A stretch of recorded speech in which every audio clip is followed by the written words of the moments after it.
Welcome to Daily Meditation with Sangha Live.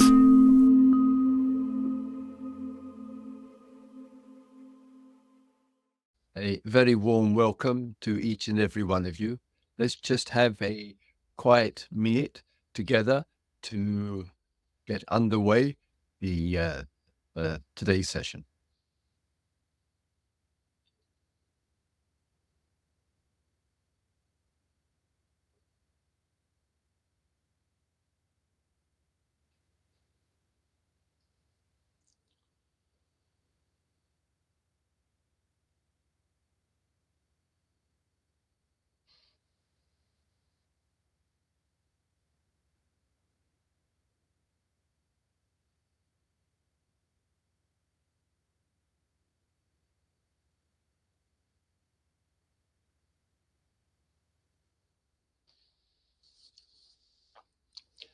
So, firstly, an apology from yesterday.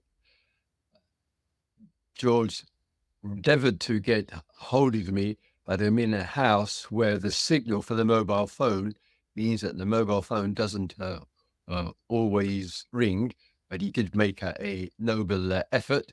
He politely said, we have a connection issue. More precisely, Christopher has a mindfulness issue. So I recorded a guided meditation yesterday on love. I gave a talk for about half an hour or a bit less there. And then I had a question and answer session as well. And I posed some questions which I thought you might ask. When it is posted on Sangha Live, if you have the time and opportunity, do lend an ear on the hour session. So yesterday, the exploration was on the significance of metta, which has a threefold meaning. And the Pali Dictionary states this as well. Love, loving kindness, the word which is most used in the tradition, and also friendship. So the application of metta is in accordance with the circumstances there. And I mentioned also in the talk as well the importance of the deep. And briefly now, with the language of Brahma Vihara, the Buddha used regularly the language of God. He is quite comfortable with the word God. And the word Brahma means God. And the English translation from the original Brahma means the immeasurable. So though it often gets translated as divine abidings, the Pali word for divine, in fact, very close to it, is deva. But he doesn't say divine abidings, deva vihara. He uses the word God there. And those, some of you, including myself, quite comfortable with the language of God there. Others are not. And therefore, I mentioned you could use the word Brahma, and then I gave a guided meditation on a different approach to the traditional one. The traditional approach with regard to metta meditations is the use of language of name and form. Name might be a person or persons in your life, friends, family, strangers. Name might be all beings, all creatures, and so forth. But there are other ways of exploring love, exploring kindness and friendship. And I gave the talk and the theme on that. It might be of interest to you. With the Brahma Viharas, which means abiding with God or abiding in touch with the immeasurable, there today the theme It is on compassion. I will start with a guided meditation on the theme. I'll speak to you in a Dharma talk following on from that. And as George mentioned, if you have any questions there, put the word question. I'll keep an eye out in the chat column, or you can come online if you wish, and we can speak directly. But first, let's get underway with the guided meditation. And as usual, and as the Buddha regularly mentioned as well, in the sitting posture, first consideration is that our back is reasonably straight and upright.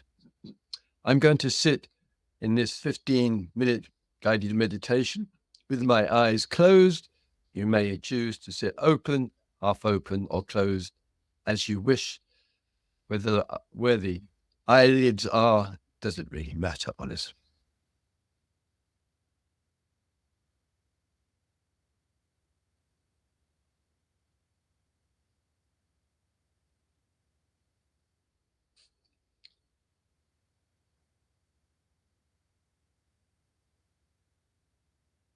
So we sit.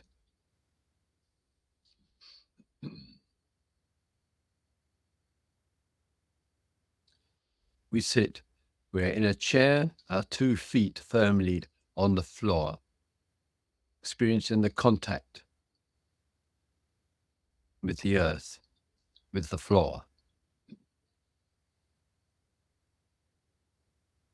We sit with a straight back.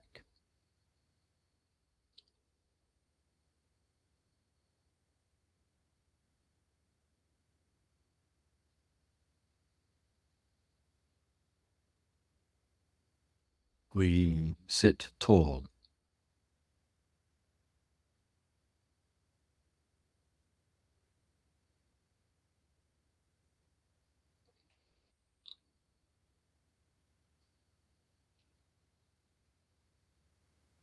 We establish ourselves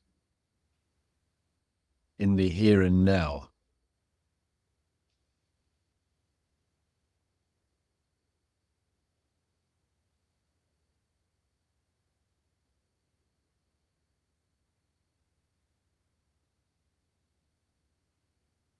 Not as a goal, not as an end result,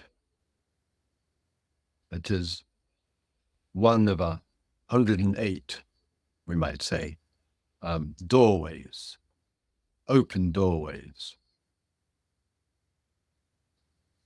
into insights and realizations.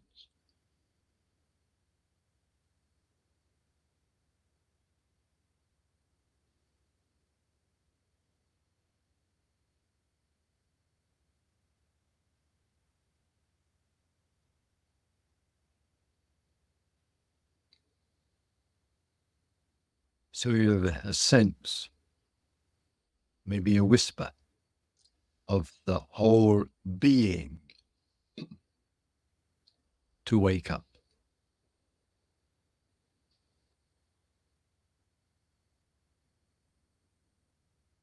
Not just the liberation of the heart, the liberation and freeing up and awakening of the mind, but also of the body as well.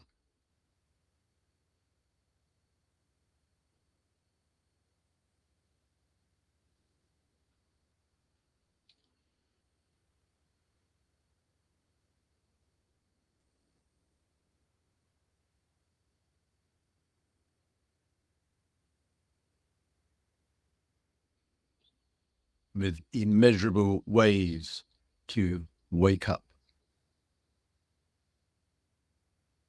The whole being,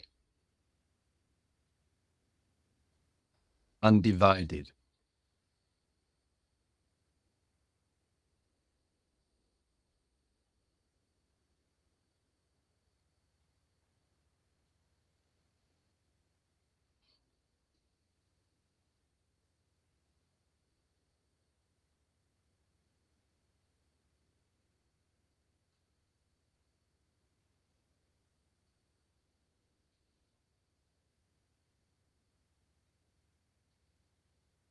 And in this wholeness of the human being,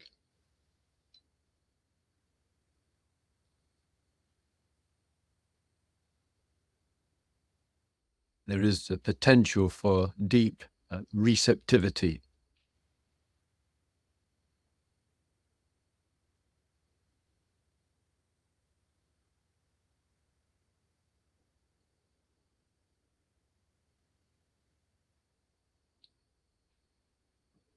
Right now, in this deep receptivity,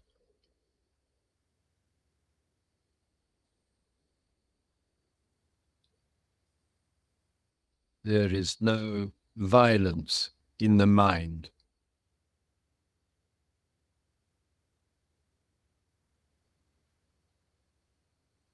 No aggression coming out of the body.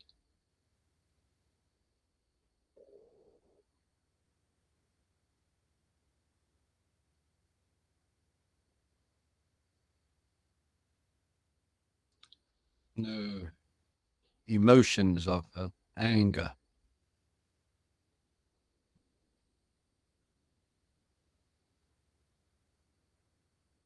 An absence of being reactive and judgmental.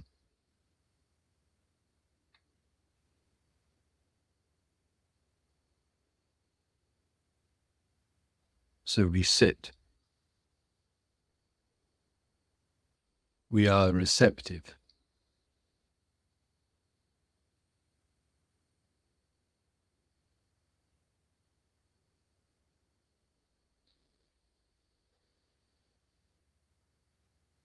We are very clear. Very clear, as the Buddha regularly pointed out, of the absence of hate, a judgmental mind, blame, reactivity, anger.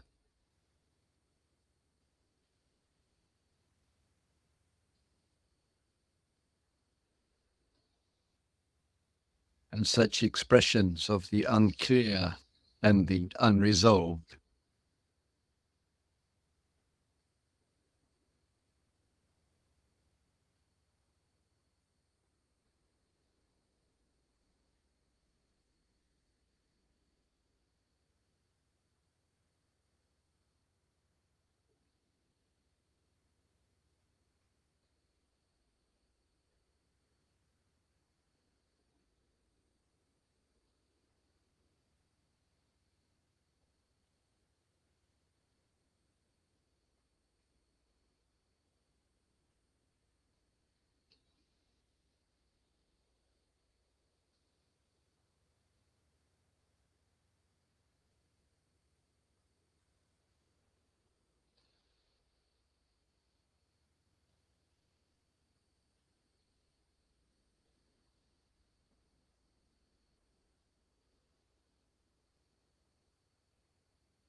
We may think, we may assume mistakenly, in my view, that compassion is a feature of the heart, a feature of feelings.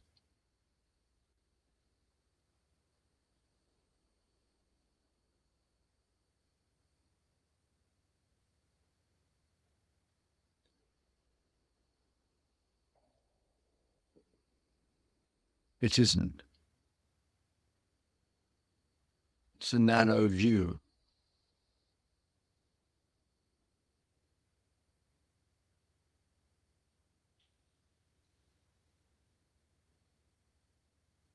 It is not dependent on the way we feel.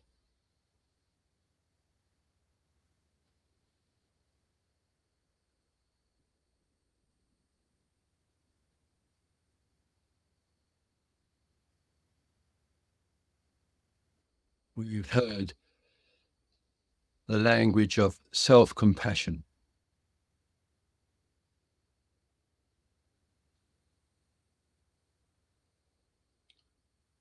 It can be useful,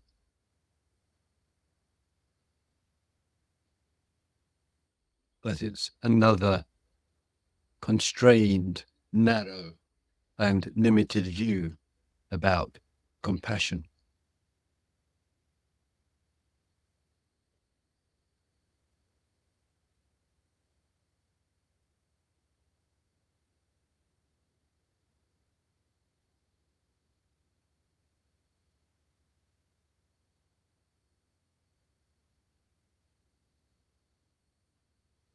Compassion is immeasurable.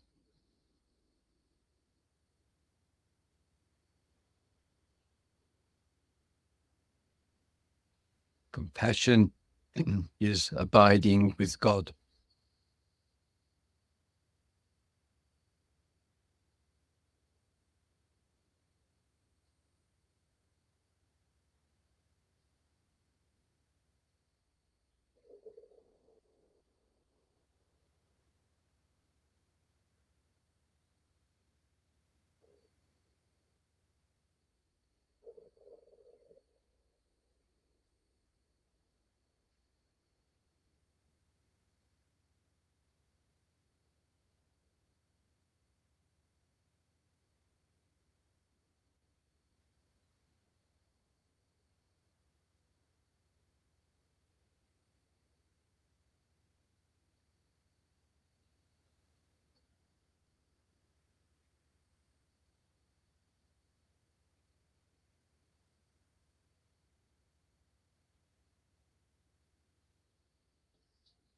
The significance of compassion is really found in the sitting posture.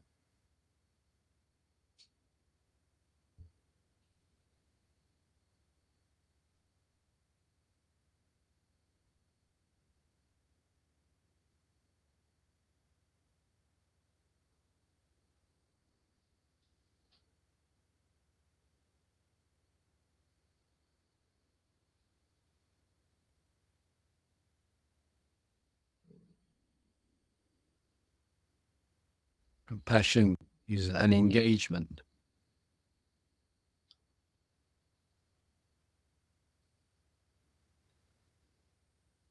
an activity, an action.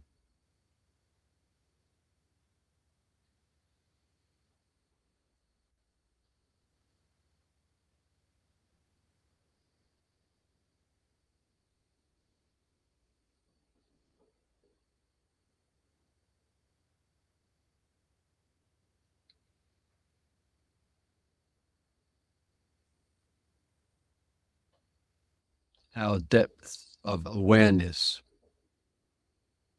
our depth of insight, of realization, making real, that means. Our meditations are a preparation for the necessary receptivity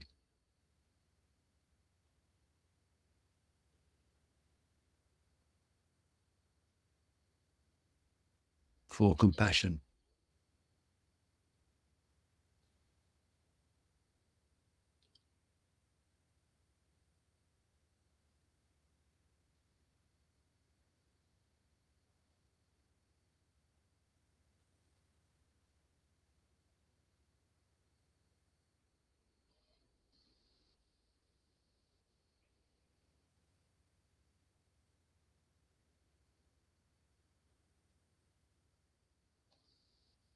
Compassion is a supreme principle.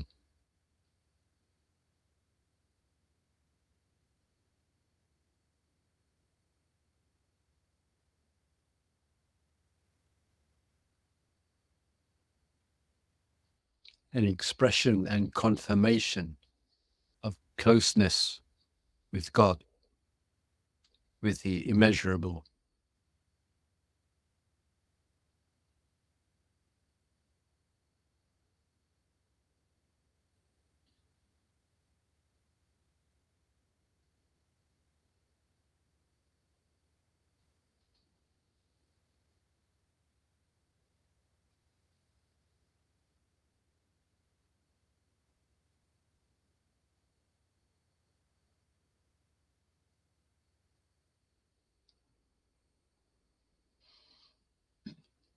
Compassion is love with a very specific and unwavering purpose: to reduce suffering, to dissolve suffering.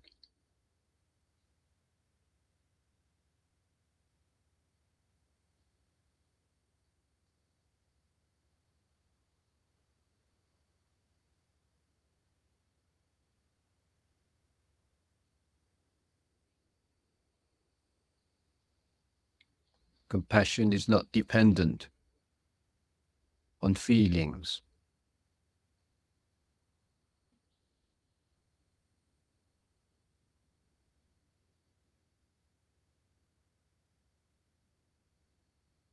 Compassion is not dependent on the heart.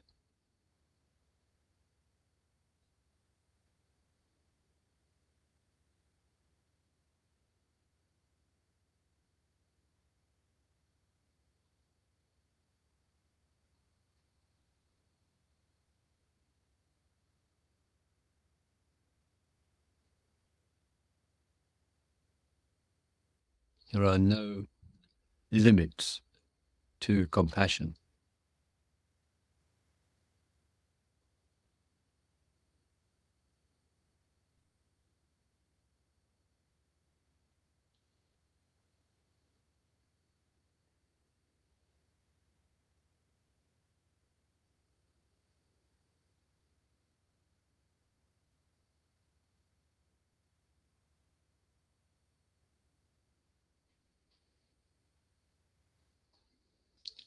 Liberation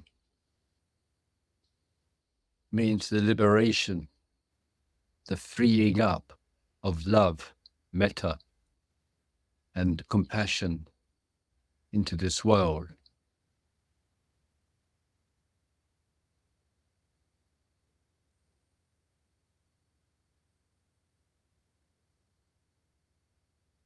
Mattering far more than personal views,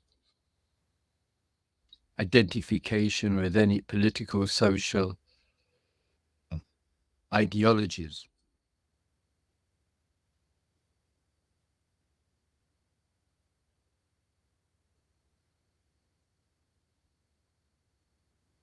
Mattering more than all the conditioning we have accumulated over decades.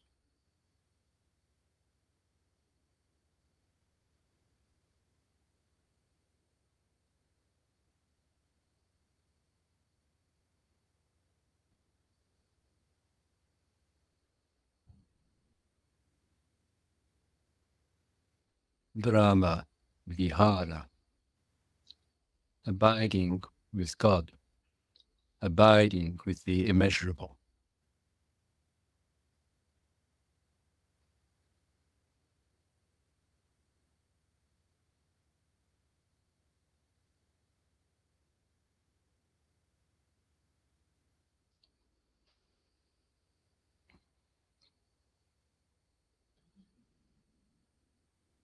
Remaining minute.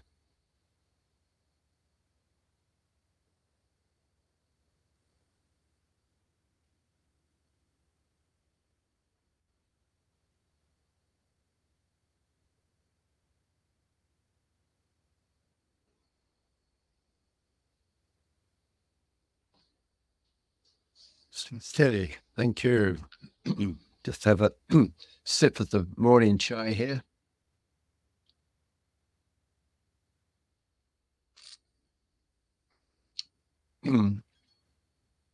So, a talk on the theme, which will include a little criticism of the Buddhist tradition.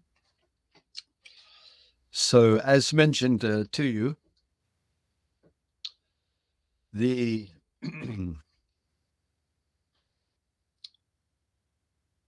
the deep brings a receptivity.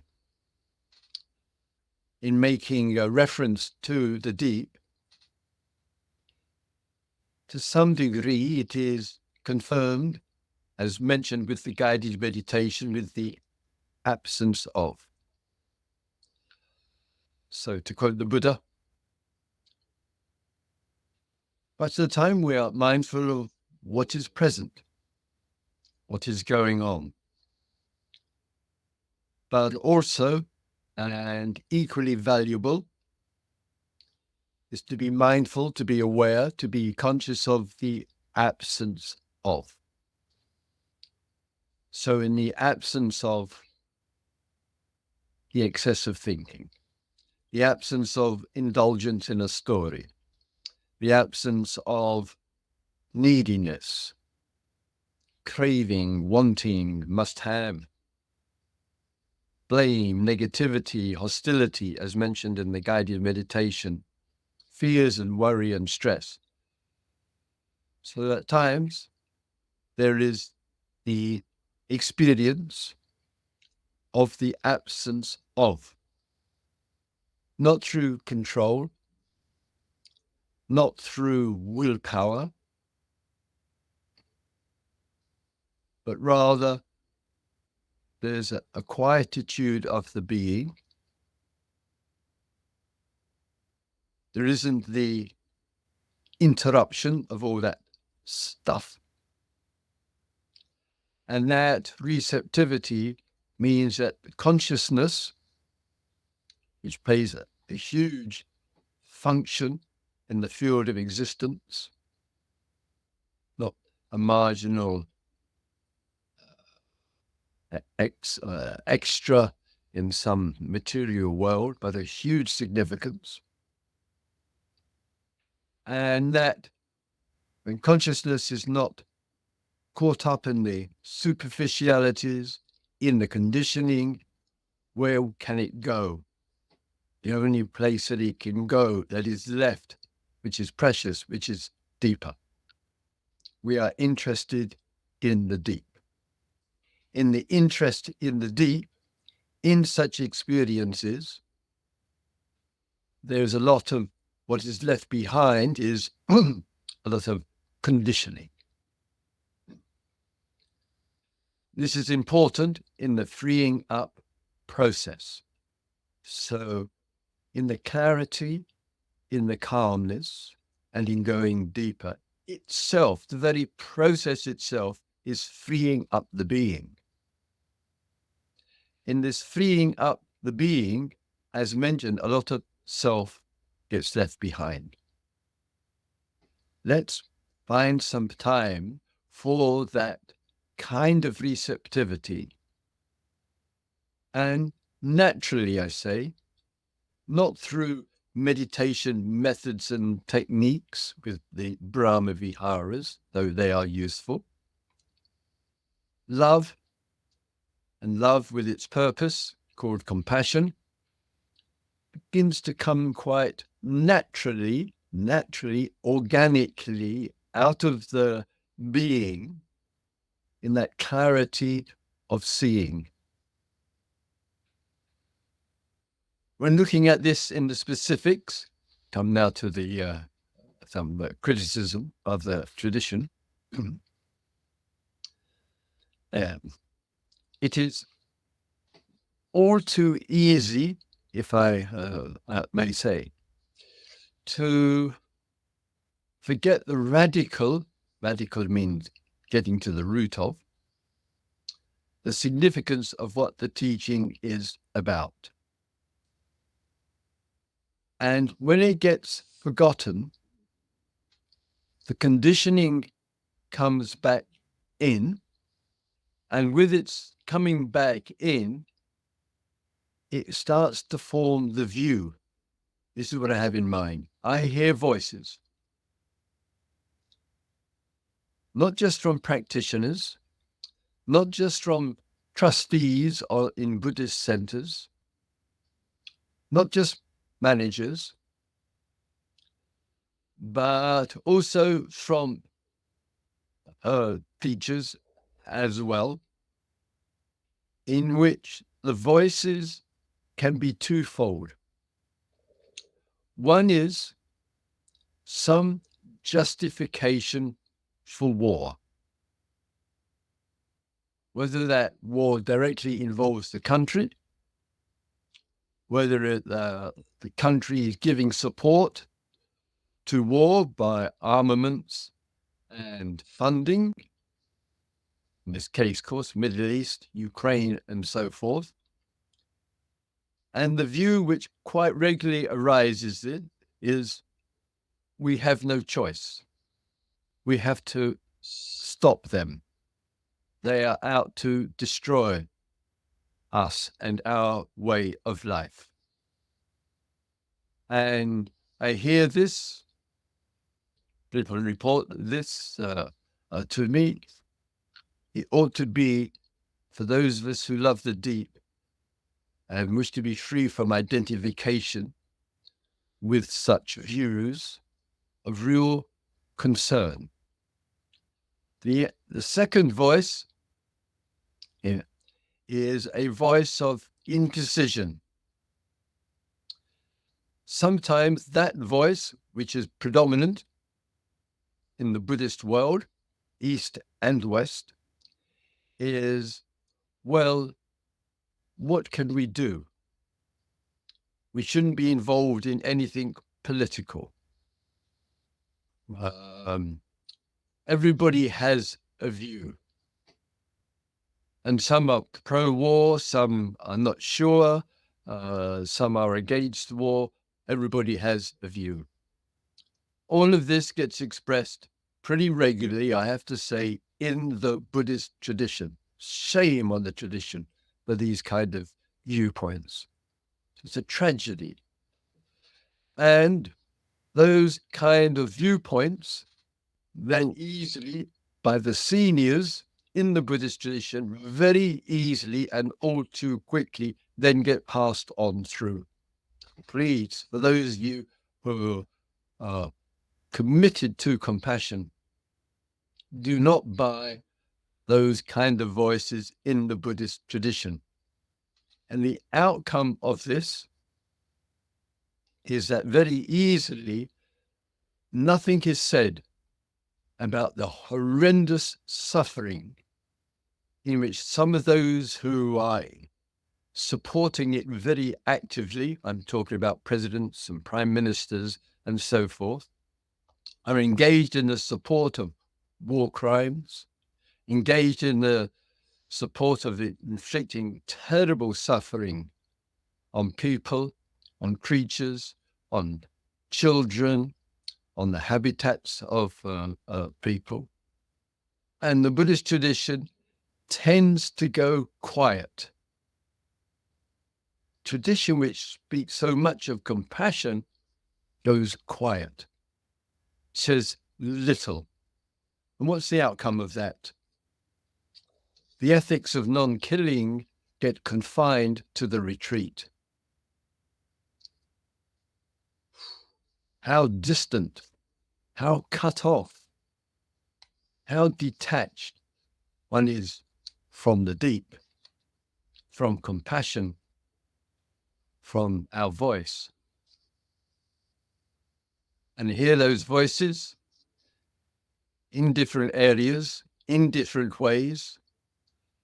And of course, with annual visits between 1992 to 2019, so nearly 30 years of visits to Israel, I've been hearing those kind of voices.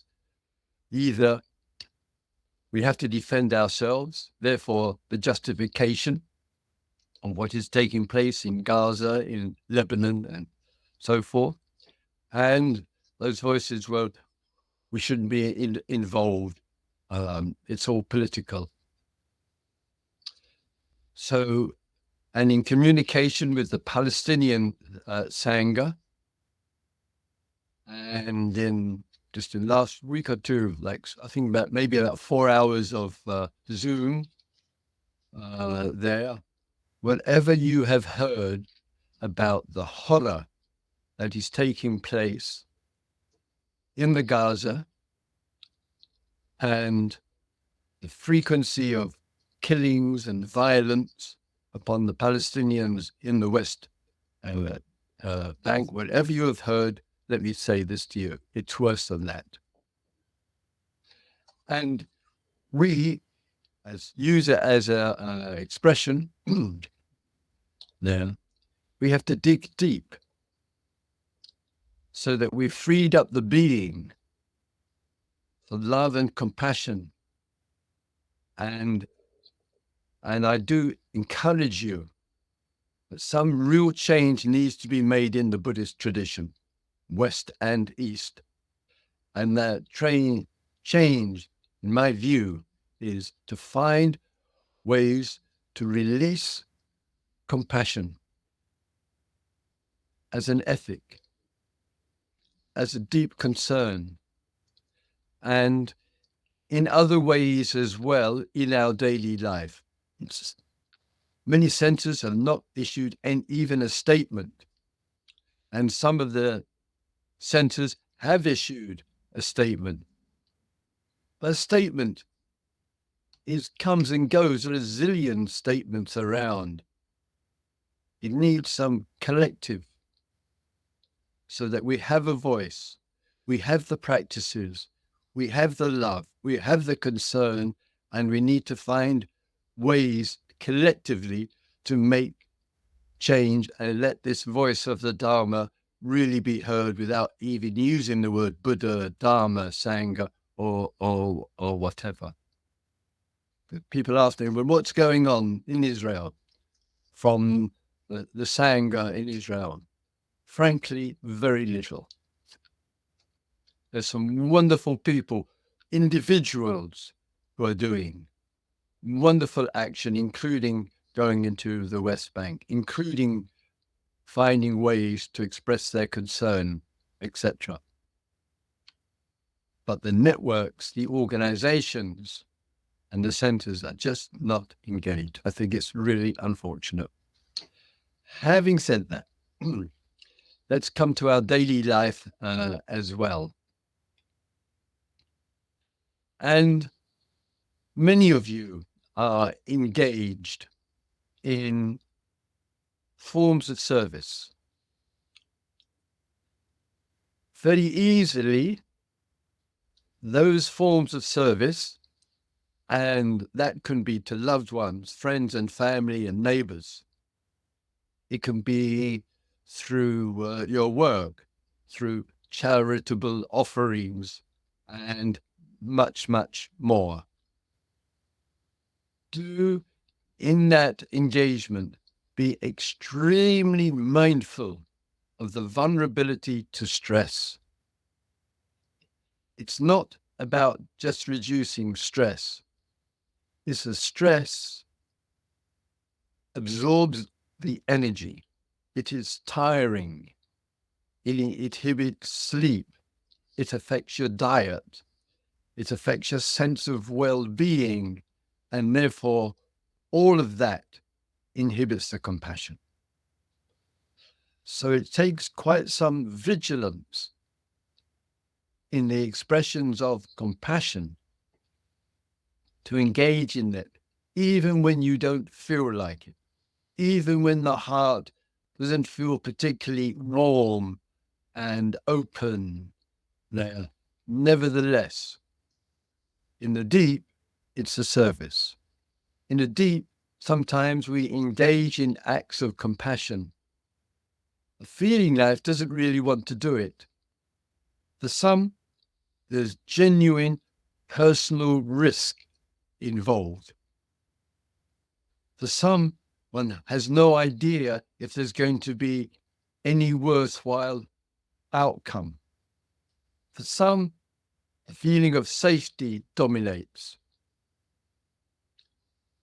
Compassion, as the Buddha pointed out there, is an action. And it's in the action that it really is the confirmation of karuna. And once I read, I can't remember where I even read it, but decades ago, karuna, compassion, was described as a quivering, I think that was the word that was used, of the energy. Nonsense. Compassion, the very first syllable in the Pali is ka. K-A. Like the word car, spelled in English anyway, C-A-R. It's a movement. It's an action. The car moves. It's an action. Karma. Karuna. So it's in the action. And in the action that takes place, the wisdom, and quite often it's the trust, that the action is worthwhile because one is clear about the purpose to contribute to the reduction of suffering. And that requires from us the willingness and the ability to offer clear, unambiguous critiques of those groups of people, influential and powerful, to receive, to be told, to be informed, or whatever about the concern, deep concern about the inflicting on suffering on humanity in a whole variety of ways. We need to keep that voice live. And similarly, people are afraid in some situations to actually speak up in front of their family, in their friends. Oh, I don't want to sound judgmental. I don't say anything. They have already made up their mind. So we become quiet, passive, inhibited Buddhists, rather than free to communicate, free to speak up, free to find skillful ways and to express that, which in its own precious way is an act of compassion. And therefore, compassion, as I say, don't box it in with self-compassion. Don't box it in by some gestures there, but find your voice. Reflect on what can you say to people who are justifying the unjustifiable. And that asks a lot of us, both in the spoken word as well as in the written word as well. Nobody can be compassionate all day, all the time, not a Buddha, nobody. And what that means is, those of you who are engaged in service, engaged in acts of compassion, in a multiplicity of ways, you need renewal. You need, when you step into that role, whatever it is, of service to people, service to creatures, service to the natural world, service to those who are suffering under war crimes, suffering under ethnic cleansing, suffering under genocide, suffering under being shot, wounded, tortured, and so forth. We need to find alternative voices without a word coming out of justification in any rationality at all. We have to look deeply. We have to find out what the voices are saying, which are voices of compassion. And through the collective, that is the Sangha, that's what the word Sangha means, nothing specially Buddhist about it. Through the collective cooperating together, we find our voice because we stay true to something. And therefore, you need to ask yourself, when I'm in the role, that may I find as a human being the energy, the love, the purpose with compassion. But let me also, as a human being, recognize I need renewal. And therefore, an important question for you is, what are the forms of renewal? What ways can renewal come for you? Is it the long walk in the nature? Is it the attending on a retreat? Is it the listening to music? Is it time in solitude? Is it sharing beautiful, lovely experiences with others? Be clear about what gives renewal, because in that renewal, you can step in, back into that role or into that activity with the energy and the love to sustain, because you know there's time for the break, time for the renewal. If you get that rhythm right, no matter how committed you are to whatever engagement you have in life there, you know the renewal is there. And therefore, we can live with love, with compassion, in a dedicated way, without stress, without fear, without anxiety. And that's our practice of liberating the whole being, as mentioned to you earlier. So, yes, there are really serious matters. Yes, there are things mentioned today with you, but don't forget, there is much which is beautiful with life. There is much to enjoy with life. There's a vibrancy with life. Stay receptive to that. So the being is alive, it's well, it's got passion in the compassion there, it's dedicated, and through that we'll make a difference, because we're awake. We are awake. All right. Thank you for lending in here.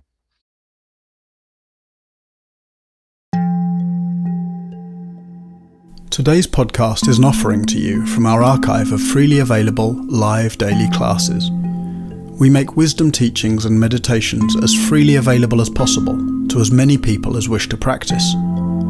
You can help ensure we can continue to support a worldwide Sangha by leaving a review wherever you get your podcasts, by sharing this with someone who'd be interested, and by offering a small financial support at sangha.live/donate.